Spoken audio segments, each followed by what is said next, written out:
Hi dears, ഒരു ബിരിയാണിയുടെ റെസിപ്പിയാണ് ഞാൻ നിങ്ങളുമായിട്ട് ഷെയർ ചെയ്യുന്നത്. Peri peri chicken biryani. വളരെ ടേസ്റ്റി ആയിട്ടുള്ള ഈ ബിരിയാണി എപ്പോഴും നമ്മൾ തയ്യാറാക്കുന്ന ബിരിയാണിയിൽ നിന്ന് കുറച്ച് ഡിഫറെൻ്റ് ആയിട്ടാണ് തയ്യാറാക്കിയെടുത്തിട്ടുള്ളത്. വളരെ ടേസ്റ്റി ആയിട്ടുള്ള ഈ ബിരിയാണി എങ്ങനെ തയ്യാറാക്കിയെടുക്കുന്നതെന്ന് നോക്കാം.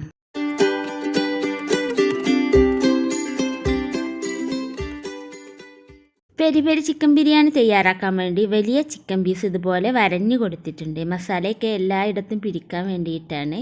ഇനി ഇതിൻ്റെ മസാലക്കൂട്ട് റെഡിയാക്കാം. അതിന് വേണ്ടി ഒരു മിക്സിയുടെ ജാറിലോട്ട് 1 ടീസ്പൂൺ ചേർത്ത് കൊടുക്കുന്നുണ്ട്. അതിൻ്റെ കൂടെ തന്നെ ഒരു 1/4 ടീസ്പൂണോളം കുരുമുളകിൻ്റെ മണിയാണ് ചേർത്തിട്ടുള്ളത്. അതും ചേർത്ത് ഇനി ഇതിലോട്ട് 1/4 ടീസ്പൂൺ ചെറിയ ജീരകം, 1/2 ടീസ്പൂൺ വലിയ ജീരകം, പെരുംജീരകം ഒക്കെ ചേർത്തിട്ടുണ്ട്.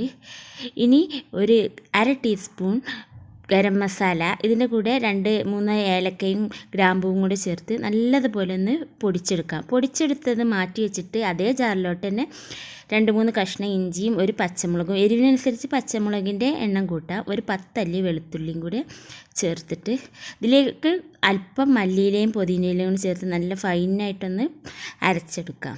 ഇതൊന്ന് അരച്ചെടുത്തതിന് ശേഷം നേരത്തെ മാറ്റി വെച്ചിട്ടുള്ള ആ പൊടി അതിലോട്ട് ചേർത്ത് 1/2 ടീസ്പൂൺ മഞ്ഞൾപ്പൊടി മാത്രമേ നമ്മളിപ്പോൾ ഇതിൽ ചേർക്കാത്ത, മല്ലി മുളക് ഒക്കെ ചേർത്തിട്ടുണ്ട്. ഇനി പെരി പെരി ചിക്കൻക്കുള്ള ക്രഷ് ചെയ്തിട്ടുള്ള ചില്ലി ഫ്ലേക്സ് ചേർക്കണം. അപ്പോൾ ഇതിപ്പോൾ ചേർക്കുന്നില്ല. ഇതിലേക്ക് ആവശ്യത്തിനുള്ള ഉപ്പ് ചേർത്തിട്ട് അല്പം വിനാഗിരി, 2 ടേബിൾ സ്പൂൺ വിനാഗിരി ഞാൻ ഇതിലോട്ട് ചേർത്തിട്ട് നല്ല ഫൈനായിട്ടൊന്ന് അരച്ചെടുക്കുന്നുണ്ട്. ആദ്യം പൊടിച്ചെടുത്തത് എല്ലാം കൂടെ ചേരുമ്പോൾ ഒന്ന് പൊടിഞ്ഞ് കിട്ടിയില്ലെങ്കിൽ എന്ന് കരുതിയിട്ടാണ്. ഇനി ഇത് നല്ലപോലെ ഒന്ന് അരച്ചെടുക്കാം. അരച്ചെടുത്തതിന് ശേഷം നമ്മുടെ ചിക്കനിലോട്ട് ഇത് നല്ലപോലെ ഒന്ന് മിക്സാക്കി കൊടുക്കണം.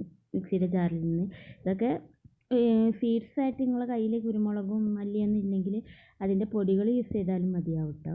അപ്പോൾ ഞാനെല്ലാം എൻ്റെ കയ്യിലുള്ളത് കൊണ്ട് അത് വെച്ചിട്ട് തന്നെ അങ്ങനെ പൊടിച്ചെടുത്തതാണ്. അപ്പോൾ ഇതൊക്കെ മിക്സാക്കി കൊടുത്തതിന് ശേഷം നമുക്ക് ഇതിലേക്കുള്ള മെയിൻ ഇൻഗ്രീഡിയൻസ് പെരി പെരി ചിക്കൻ്റെ ചില്ലി ഫ്ലെക്സ്, അത് ഇതിൻ്റെ മുകളിൽ ഇതുപോലെ ഒന്ന് വിതറി കൊടുക്കുന്നത്. 1 ടീസ്പൂണാണ് ഞാൻ എടുത്തിട്ടുള്ളത്. എരിവിനനുസരിച്ച് നിങ്ങൾക്ക് അതിൻ്റെ ഇത് കൂട്ടിയെടുക്കാവുന്നത്. ഇത് നല്ല പോലെ ഒന്ന് മിക്സാക്കി കൊടുക്കുന്നുണ്ട്. ഇപ്പോൾ നമ്മുടെ ആ പച്ച മസാലക്കൂട്ടും ചില്ലി ഫ്ലെക്സൊക്കെ ആയപ്പോൾ കാണാനൊരു കളർ കിട്ടുന്നില്ല. അപ്പോൾ നിങ്ങൾക്ക് ആവശ്യമെങ്കിൽ അല്പം ഫുഡ് കളർ ഇതുപോലെ ചേർത്ത് കൊടുത്ത് മിക്സാക്കിയാൽ ചിക്കൻ കാണാൻ നല്ലൊരു ഭംഗിയായിട്ട് കിട്ടുന്നതാണ്. ഞാൻ അല്പം ഫുഡ് കളറേ ചേർത്തിട്ടുള്ളൂ കേട്ടോ, കൂടുതൽ വേണമെങ്കിൽ ചേർക്കാവുന്നതാണ്. അപ്പോൾ കളറായതുകൊണ്ട് തന്നെ കുറച്ചിട്ടാണ് ചേർത്തിട്ടുള്ളത്. ഇനി ഇത് റെസ്റ്റ് ചെയ്യാൻ വേണ്ടി ഇത് ചുരുങ്ങിയത് 2 മണിക്കൂറെങ്കിലും നമുക്ക് റെസ്റ്റ് ചെയ്യാൻ വെക്കണമെങ്കിൽ മസാലക്കൂട്ടൊക്കെ അതിൽ നല്ല പോലെ പിടിക്കുള്ളൂ. നമ്മൾ ചിക്കൻ ബിരിയാണി ഉച്ചയ്ക്കാണെങ്കിൽ രാവിലെ തന്നെ ഇത് തയ്യാറാക്കി വെച്ചാൽ ഒന്നും കൂടി നല്ലതായിരിക്കും. ഇനിയിപ്പോൾ ഇത് 2 മണിക്കൂറിന് ശേഷമാണ് ഞാൻ എടുത്തിട്ടുള്ളത്. ഇനി ഒരു ഫ്രൈ പാനിൽ അല്പം ഓയിലാക്കിയതിന് ശേഷം ഈ ചിക്കൻ ഇതുപോലെ ഒന്ന് ഫ്രൈ ആക്കി എടുക്കുന്നുണ്ട്. കൂടുതൽ ഓയിൽ ഒഴിച്ചിട്ടല്ല, കുറഞ്ഞ ഒരു ഓയിലിൽ ഇതുപോലെയാണ് ഫ്രൈ ആക്കി എടുക്കുന്നത്. ചിക്കൻ മുഴുവനായിട്ട് ഞാൻ ഇതുപോലെ നിരത്തി വെച്ച് കൊടുക്കുന്നുണ്ട്. ഈ ഓയിൽ സൺഫ്ലവർ ഓയിലാണ് ഞാൻ ഇതിന് വേണ്ടിയിട്ട് യൂസ് ചെയ്തിട്ടുള്ളത്. അങ്ങനത്തെ റിഫൈൻഡ് ആയിട്ടുള്ള ഓയിലാകുമ്പോഴേ ഇതിനൊരു ടേസ്റ്റ് ഉണ്ടാവുള്ളൂ. വെളിച്ചെണ്ണയൊക്കെ ആകുമ്പോൾ അതിൻ്റെ ആ ഒരു ഫ്ലേവർ ഉണ്ടാവും, അതില്ലാതിരിക്കാൻ വേണ്ടിയിട്ടാണ്. ഇപ്പോൾ ചിക്കൻ മുഴുവനായിട്ട് ഇതിൽ വെച്ചിട്ട് ഒന്ന് അടച്ച് വെച്ചിട്ടാണ് ഇതൊന്ന് വേവിക്കുന്നത്. നമ്മുടെ ചിക്കൻ നല്ലതുപോലെ വെന്തും കിട്ടും, അടിഭാഗമൊക്കെ ഒരു മുരിഞ്ഞതുപോലെ കിട്ടും. ഇനിയിപ്പോൾ 3 കപ്പ് ബസ്മതി റൈസ് ഞാൻ ഇതുപോലെ വെള്ളത്തിൽ കുതിർക്കാൻ വേണ്ടി വെച്ചിട്ടുണ്ടായി. അതൊന്ന് വാർത്തെടുക്കാം. ഈ ചിക്കൻ വെന്ത് വരുന്ന ആ ടൈമിൽ നമുക്ക് റൈസ് തയ്യാറാക്കിയെടുക്കാം. ഒരു പോട്ട് അടുപ്പിൽ വെച്ച് ഇതിലേക്ക് കുറച്ച് ഓയിൽ ഒഴിച്ചിട്ട്, സൺഫ്ലവർ ഓയിൽ തന്നെ ഇവിടെ എടുത്തിട്ടുള്ളത്, അതിലോട്ട് പട്ട, കുരുമുളകിൻ്റെ മണികൾ അതൊക്കെ ഉണ്ടെങ്കിൽ കയ്യിലുള്ളത് അനുസരിച്ച് ചേർക്കാവുന്നതാണ്.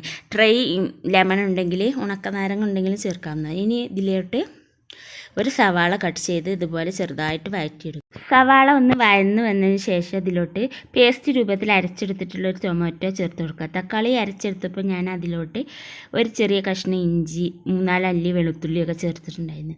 അത് ചേർത്ത് വഴറ്റിയതിന് ശേഷം ഇതിലേക്ക് ഒരു 2 ടേബിൾ സ്പൂൺ മസാലപ്പൊടി ചേർക്കാം. കപ്സ മസാല, മന്തി മസാല അത് ഏത് വേണമെങ്കിലും ഇതിലോട്ട് ചേർക്കാവുന്നതാണ്. ഇനി അത് രണ്ടും നിങ്ങളുടെ കയ്യിലില്ലെങ്കിൽ കുറച്ച് ഏലക്ക, ഗ്രാമ്പു ഒക്കെ കൂട്ടി പൊടിച്ചിട്ടുള്ള ബിരിയാണി മസാലയൊക്കെ ചേർക്കുന്നത് പോലെ ചേർത്തെടുത്താൽ മതി. ഇനി ഒരു 3 ടേബിൾ സ്പൂൺ ടൊമാറ്റോ സോസ് കയ്യിലുണ്ടെങ്കിൽ അതും കൂടി ചേർത്ത് നല്ലപോലെ ഒന്ന് വഴറ്റിയെടുക്കാം. ടൊമാറ്റോ സോസ് ഇല്ലെങ്കിൽ തക്കാളിയുടെ അളവ് കൂട്ടിയാൽ മതിയാവും. ഇനി ഇതിലോട്ട് ഈ അരി വേവാൻ ആവശ്യത്തിനുള്ള വെള്ളം ഒഴിച്ച് കൊടുക്കുക. ഞാനിവിടെ 3 കപ്പ് അരിയാണ് കുതിർത്തെടുത്തിട്ടുള്ളത്. അതിലോട്ട് ഒരു 5.5 കപ്പ് നല്ല ചൂടുവെള്ളം ചേർത്ത് കൊടുക്കുന്നുണ്ട്. ഇത് തിളപ്പിച്ചെടുത്തിട്ടുള്ള വെള്ളമാണ് ഇപ്പോൾ ഞാൻ ചേർത്ത് കൊടുക്കുന്നത്. ഇനി ഇതിലേക്ക് ആവശ്യത്തിനുള്ള ഉപ്പ് ചേർത്ത് കൊടുക്കുക. അതുപോലെ ഇതുവരെ നമ്മൾ ഇതിൽ മല്ലിയിലയൊന്നും ചേർത്തിട്ടില്ലല്ലോ, അതും കൂടെ ഒരു പിടി ചേർത്ത് നല്ലപോലെ ഒന്ന് മിക്സാക്കി തിളപ്പിച്ചെടുക്കുന്നുണ്ട്. 2 പച്ചമുളകും കൂടെ അതിൻ്റെ കൂടെ തന്നെ ചേർത്തിട്ടുണ്ട്. നല്ലപോലെ തിളച്ച് വന്നതിന് ശേഷം നമ്മൾ വാർക്കാൻ വെച്ചിട്ടുള്ള അരി ഉണ്ടല്ലോ, കുതിർത്തിട്ട് വാർക്കാൻ വേണ്ടി ഊറ്റി വെച്ചിട്ടുണ്ടെങ്കിൽ ആ അരി ഇതിലോട്ട് ചേർത്ത് ഒന്ന് മിക്സാക്കി കൊടുക്കാം. മിക്സാക്കി കൊടുത്തതിന് ശേഷം നമുക്ക് ഇതിലോട്ട് ഒരു ഉരുളൻകിഴങ്ങ് ഇതുപോലെ ചെറുതായിട്ട് കട്ട് ചെയ്തത് വേണമെങ്കിൽ ഒന്ന് ഇട്ട് കൊടുക്കാം. അതിനുശേഷം തിളച്ച് വരുമ്പോൾ ഇടയ്ക്കൊക്കെ ഇതുപോലെ ഒന്ന് മിക്സാക്കി കൊടുക്കാം.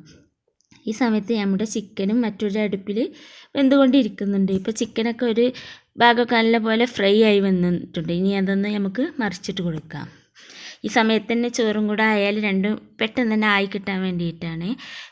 അപ്പോൾ ഇതുപോലെ മറിച്ചിട്ടിട്ട് മറുവശവും നമുക്കിതുപോലെ തന്നെ അല്പസമയം അടച്ച് വെച്ച് തന്നെ ഒന്ന് കുക്കാക്കി എടുക്കുക. ആ സമയം കൊണ്ട് നമ്മുടെ ചിക്കനൊക്കെ നല്ലപോലെ വെന്ത് കിട്ടും. നിങ്ങൾക്ക് ഈ ചാനൽ ഇഷ്ടപ്പെട്ടിട്ടുണ്ടെങ്കിൽ ഈ ചാനൽ ഇതുവരെ സബ്സ്ക്രൈബ് ചെയ്തിട്ടില്ലെങ്കിൽ വീഡിയോയ്ക്ക് താഴെയുള്ള ചുവപ്പ് സബ്സ്ക്രൈബ് ബട്ടൺ ക്ലിക്ക് ചെയ്യുക. കൂടെയുള്ള ബെല്ലൈക്കണിൽ ആൾ എന്ന ഓപ്ഷനും കൂടി എനേബിൾ ചെയ്താൽ ഞാനിടുന്ന വീഡിയോസൊക്കെ അപ്പോൾ നോട്ടിഫിക്കേഷനായിട്ട് ലഭിക്കുന്നതാണ്. ഈ സമയത്ത് നമ്മുടെ ചോറും ഇവിടെ നല്ലപോലെ കുക്കായി വരുന്നുണ്ട്. ഇനി ഒന്ന് വെള്ളം ഉലർന്ന് കിട്ടിയാൽ മതി. ഇപ്പോൾ റൈസൊക്കെ ഒരുവിധം വെന്ത് വന്നിട്ടുണ്ട്. അതുപോലെ തന്നെ ചിക്കനും ഇവിടെ റെഡി ആയിട്ടുണ്ട്. ചിക്കൻ ഇതാ നമുക്ക് ഈ പാത്രത്തിൽ നിന്ന് നല്ലപോലെ അടിവശമൊക്കെ നല്ല മൊരിഞ്ഞ് വന്നിട്ടുണ്ട്. ഇതിൽ നിന്ന് മാറ്റി വെക്കാം, ഈ ഓയിലിൽ നിന്നും മാറ്റിയെടുക്കാം. നമ്മുടെ റൈസൊക്കെ വെള്ളമൊക്കെ വാർന്ന് നല്ലപോലെ കുക്കായി വന്നിട്ടുണ്ട്. ഇത് നല്ലപോലെ ഒന്ന് മിക്സാക്കിയിട്ട് ഒന്ന് ലെവൽ ചെയ്തെടുക്കാം. അതിൻ്റെ മുകളിലോട്ട് നമ്മൾ എടുത്ത് വെച്ചിട്ടുള്ള ചിക്കൻ ഓരോന്നായിട്ട് നിരത്തി വെച്ച് കൊടുക്കാം. ഈ ചിക്കൻ ഇതിൻ്റെ മുകളിൽ ഇങ്ങനെ നിരത്തി വെച്ച് കൊടുത്തതിന് ശേഷം ചിക്കൻ ഫ്രൈ ചെയ്തെടുക്കുമ്പോൾ ഉണ്ടായിരുന്ന ആ ഓയിൽ ഉണ്ടാവുമല്ലോ, അതൊക്കെ ഇതിൻ്റെ മുകളിൽ കൂടി നമുക്ക് ഒഴിച്ച് കൊടുക്കാം. എങ്കിലേ നല്ലൊരു ഫ്ലേവർ ചോറിനൊക്കെ കിട്ടുള്ളൂ. കുറഞ്ഞ ഒരു ഓയിലല്ലേ ചിക്കൻ ഫ്രൈ ആക്കി എടുത്ത് ആ ഓയിലും ആ മസാലയൊക്കെ ഇതിൻ്റെ മുകളിൽ കൂടി ഇതുപോലെ ഒഴിച്ച് കൊടുക്കാം. ഇനി ഇതിൻ്റെ സെൻറ്ററിലായിട്ട് കുറച്ച് സ്ഥലം ഒഴിവാക്കിയിട്ട് ഒരു സ്റ്റീൽ പാത്രം വെക്കുന്നുണ്ട്. നമുക്ക് ഒരു സ്മോക്കി ഫ്ലേവർ കിട്ടാൻ വേണ്ടിയിട്ടാണ് ചിക്കന്. അല്പം കണൽ ഇതിലിട്ടിട്ട് അല്പം ഓയിലും കൂടി ഒഴിച്ച് കൊടുക്കുന്നുണ്ട്. എങ്കിലേ ആ ഒരു നമ്മുടെ മന്തിയുടെ ഒക്കെ ആ ചിക്കൻ അൽഫാമിൻ്റെ ആ ഒരു ഫ്ലേവർ കിട്ടാൻ വേണ്ടിയിട്ടാണ്. ഒരു 15 മിനിറ്റ് ഇതുപോലെ റെസ്റ്റ് ചെയ്തതിന് ശേഷം നമുക്ക് ഈ സ്റ്റീൽ പാത്രം ഇവിടുന്ന് മാറ്റാം. ഇപ്പോൾ നമ്മുടെ പെരി പെരി ചിക്കൻ ബിരിയാണി ഇവിടെ റെഡി ആയിട്ടുണ്ട്. ഇനി ചിക്കനൊക്കെ ഒന്നൊരു പാത്രത്തിലോട്ട് മാറ്റിയിട്ട് ചോറ് നല്ലപോലെ ഒന്ന് മിക്സാക്കി കൊടുക്കുക. ഈ മസാല ഒക്കെ ചേർത്ത് നല്ലപോലെ ഒന്ന് മിക്സാക്കിയിട്ട് സേവിങ് പ്ലേറ്റിലോട്ട് മാറ്റാവുന്നതാണ്. ഈ വീഡിയോ നിങ്ങൾക്ക് ഇഷ്ടപ്പെട്ടിട്ടുണ്ടെങ്കിൽ ലൈക്ക് ചെയ്യുക, ഷെയർ ചെയ്യുക. ഇതുപോലെ ട്രൈ ചെയ്തിട്ട് അതിൻ്റെ ഫീഡ്ബാക്ക് താഴെ കമൻറ്റ് ബോക്സിൽ രേഖപ്പെടുത്തുക.